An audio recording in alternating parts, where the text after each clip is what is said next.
Bonjour, bonjour, and welcome to number 36 of Travels Around the Bedroom. I got muddled up again with numbers yesterday, so this one is really number 36.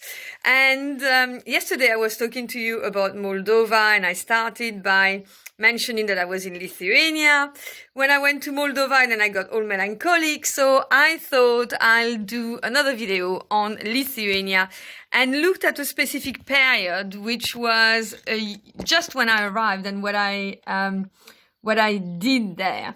So I started the video by telling you that I met this young man at Vilnius University on the 1st of September, which is their first day of going back to the uni and going back for learning.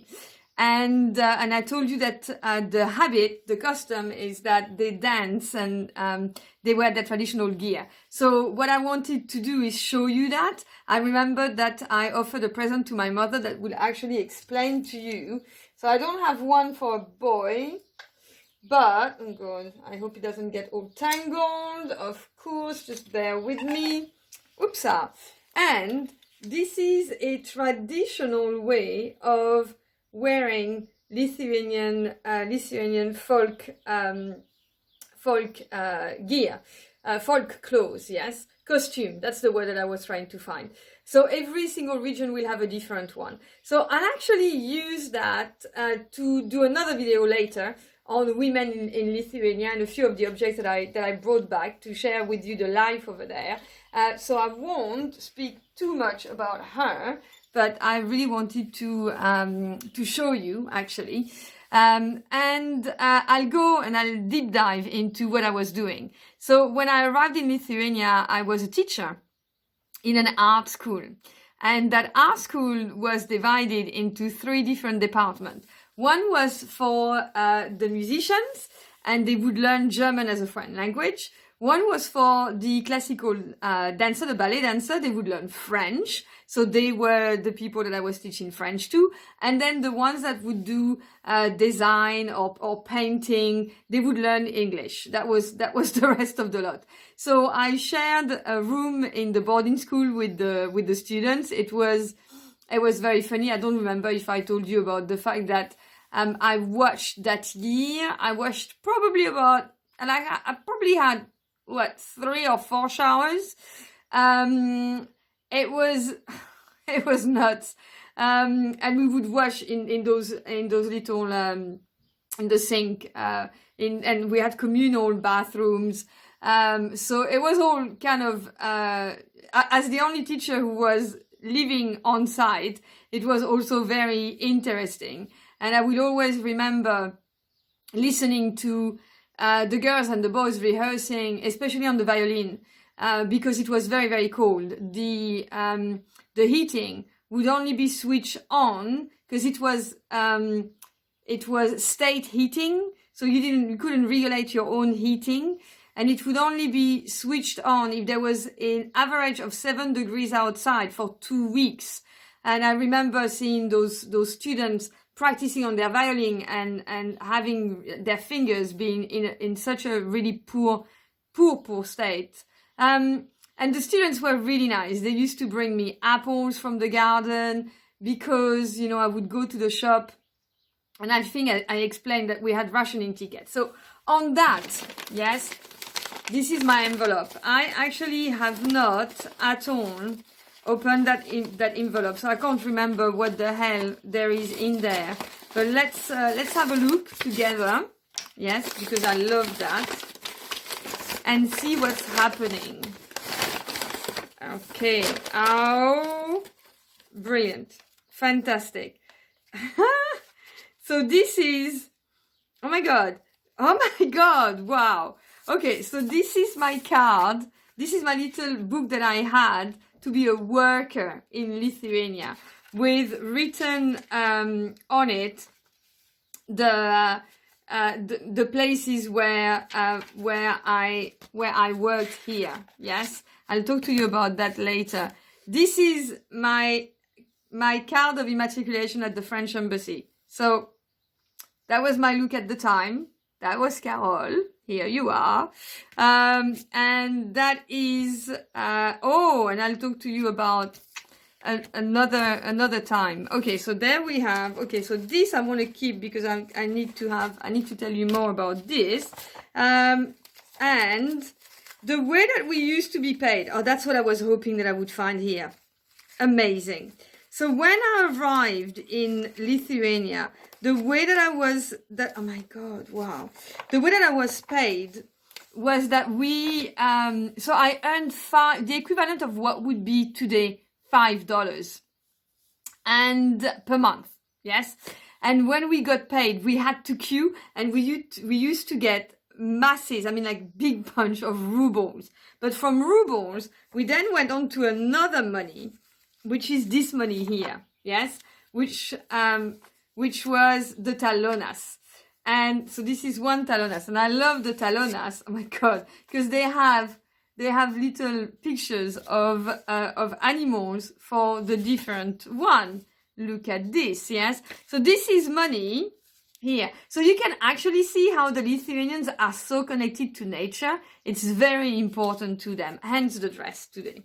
Another one here. So if you're Lithuanian and you're watching, I hope you're enjoying this. Although I never saw any of those in Lithuania, but look, oh my God, this is so. Oh, these ones as well. So that tells you as well about the kind of animals that you can find there. Yes. I don't know. I think maybe in the past. Or they might, no, I think they might maybe even have some more deers. So we queued. Then we had our packets of talonas. And then we moved into the original litas, the money that they had before the euros. And there you are. So these two blokes here, they were very well known because they crossed the Atlantic on a plane. And here this is a 20 or a Videshim litas. So the Lithuanians are Catholics, yes. So hence here the portrait. And do I have another one? And I've got a 51. And here you have, I love those, the Cathedral of Lithuania. And this is a tower. And we always used to meet at the tower. So we always used to say to our friends, let's meet at the tower, Priebokšto. So, my God, there is so much. But when I was there, I also, hold on. What is that? Oh, God. Okay. I'd have to remember what this is. Okay. I want to move on a little bit because, God, it's already 8 minutes.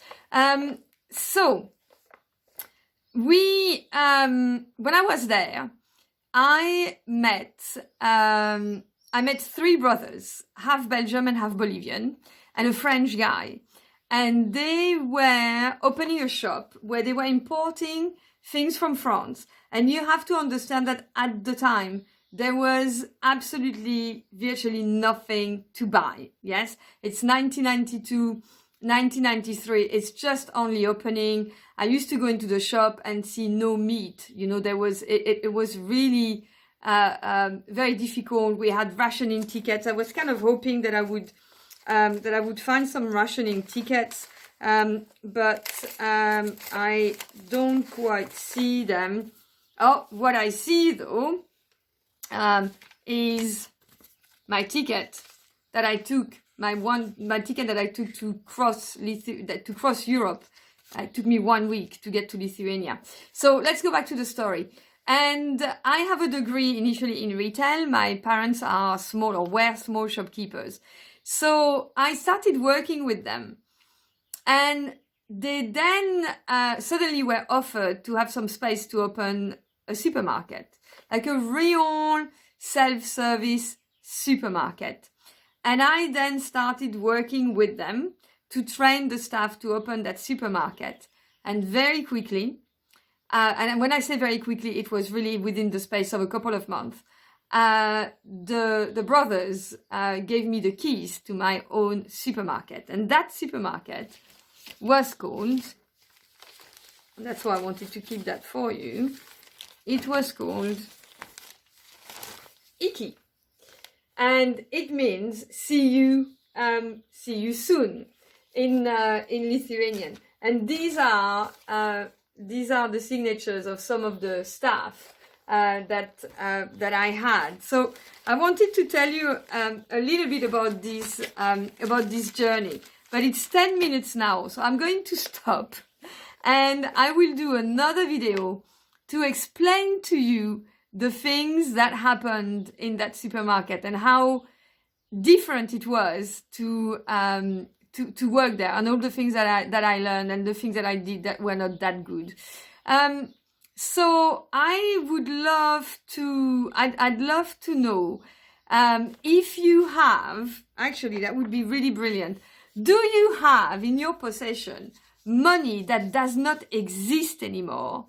And from which country? And can you tell me maybe a bit about the experience that you had in that country and what you remember from it? Yes, that would be really, really lovely. The world changed so much in the 80s, late 80s and early 90s, that I would really, it would be a great thing to remember that, so that we can also appreciate what we have now, which we didn't have at the time. We are so lucky to have an open world, even though we're, a lot of us are secluded compared to what we used to have before, where we couldn't go almost, anywhere, or half of the world was close to us. So I'd love to know that. Thank you very much, and see you tomorrow.